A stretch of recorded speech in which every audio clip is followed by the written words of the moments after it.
Page 43. Unit 6, E1. Listen and tick in your textbook. Open your textbooks, children. I'm going to tell you about the painting on this page. Listen carefully and tick the best ending for each sentence while I talk. I will read the passage twice.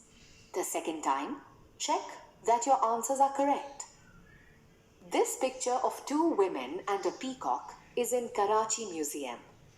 It was painted hundreds of years ago and is called a miniature.